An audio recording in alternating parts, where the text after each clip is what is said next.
ডাল ভাত খেতে ইচ্ছা করে না। ঘরে এত খাওয়ান আর তার নাকি বউয়ের রুচি নাই। তুমি না এরকম কি তুই টাকা দিতে করে? ডাক্তার সাহেব, আমার মায়ের কি হয়েছে? Blood cancer. আমার মায়ের তুমি ভালো করে দাও। পেশেন্ট অবস্থা খুব বেশি একটা ভালো না, অনেক দুর্বল। আসসালামু আলাইকুম চাচা, আমি খুব বিপদে আছি চাচা, আমার কিছু সাহায্য করেন। কত টাকা লাগবো? 500 টাকা। কি কম লাগবো? লাখ লাখ টাকা। আমার মায়ের ক্যান্সার ধরা পড়ছে, চিকিৎসা লেগে টাকা নেওয়া লাগবো। আমি এত টাকা পাবো কই? বড় জোর তোমার 4-5 হাজার টাকা দিতে পারি। কি কর না হইলে এখন আপনার 50,000 টাকা দেওয়া লাগবো চাচা। আপনার কাছে তো টাকা আছে। কয়দিন আগে না আপনি টেন্ডার পাইছেন? আপনি টেন্ডার পাওয়ার লেগে আপনি পিছিয়ে আমি ঘুরছি না, যেখানে যাওয়া লাগছে ওখানে গেছি। আপনার লেগে আমি মতি মেম্বারের কাছে ঝগড়া করছি, ওর আমি গাড়াইছি পর্যন্ত। আপনার কাছে টাকা আছে চাচা, আপনি আমার নিরাশ করে না চাচা। আপনি এই মুহূর্তে আপনি আমার সাহায্য করেন চাচা, আমার লোকে থাকেন। এই তুই কি কইছিস? হ্যাঁ, তুই আমার লগে চল ছল দেখা এখন তোর আমার টেন্ডারে ভাগ দিতে হইব। আরে না না চাচা, আপনি ভুল বুঝতেছেন, আমি ওইরকম করে কই নাই চাচা। তুই আমার লগে চল চইলা অনেক হেরাম দেখাইতেছে এই গ্রামের মধ্যে। আমার হেরামে তুই মানুষের কাছ থেকে গ্রাম থেকে অনেক সুবিধা নিছ, আবার আমার নাম ভাঙায় খাইছ। এখন আবার তুই আমার টেন্ডারের দিকে নজর দিতেছ। আপনি রাগ করবেন না চাচা, ওর মায়েরা খুব অসুস্থ চাচা, ওর মাথা মতো একদম ঠিক নাই চাচা। আপনি পারলে ওর কিছু টাকা পয়সা দিয়ে সাহায্য করেন। আরে সাহায্য চাইবি চা, হুজুর করে চা, টেন্ডারে বাগ সাইকেল। এখানে 5,000 টাকা আছে, এই 5,000 টাকা নিয়ে আপাতত চল।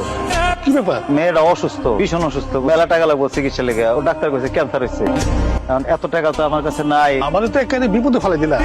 আমার কাছে তো অত ফান্ড নাই। তাহলে আমি একটা কাজ করি, আমি তোমার হইয়া জেলা পরিষদে একটা আবেদন করি, আর ডিসি মহোদয় যদি মঞ্জুর করে তাহলে কিছু টাকা পাইবা। কবে নাগাদ পাম দেবে চাচা? এগুলো তো কোনো ঠিক নাই, 1 সপ্তাহ পাইতে পারো, আবার 1 মাস লাগিয়ে দিতে পারে। কি কোন, আমার হাতে তো অত সময় নাই। ডাক্তার কইছে যত তাড়াতাড়ি সম্ভব মায়াটা চিকিৎসা শুরু করতে। এমনি অনেক দেরি হয়ে গেছে গা। এইসব ব্যাপার তো তাড়াহুড়োর বিষয় না। আমার মনে হয় চেয়ারম্যান সাহেব তোর ব্যাপারটা সিরিয়াসলি নেয় নাই। যদি উনি সিরিয়াসলি নিত তাহলে তোর এনআইডি কার্ড, রুমকে জন্ম নিবন্ধন ইত্যাদি ডকুমেন্ট চাইতো, কারণ এগুলো ছাড়া তো আর আবেদন করা যায় না।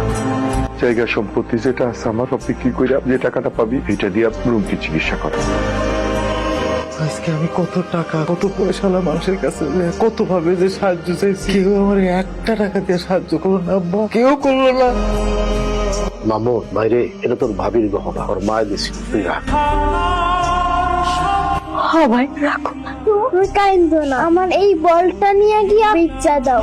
যে টাকা পাইবা সে টাকা দিয়া হরলিক্স কিনে নিও। হরলিক্স খাইলেই দেখবা তুমি সুস্থ হইয়া যাবে। বাপরে, আমারে মাফ করে দিও, আমারে ক্ষমা করে দিও। তোমাগুলোকে অনেক অন্যায় করছি ভাই। তোমরা খালি আমার মায়ের লাগে একটু দোয়া করো যেন আমার আল্লাহ আল্লাহ যেন আমার মায়ের আমার বুকে ফেরত আইনা দেয়। ভাইজান, আমার কাছে তো কোনো সোনা দানা নাই, কিছু টাকা আছে। তো আবার টিউশনি করে এই টাকাগুলো জমাইছিল, এই টাকাগুলো রাখো।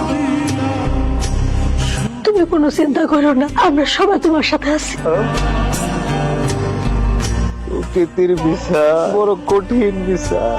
মানুষকে ক্ষমা করে দেয়, মাফ করে দেয়। প্রকৃতি করে না।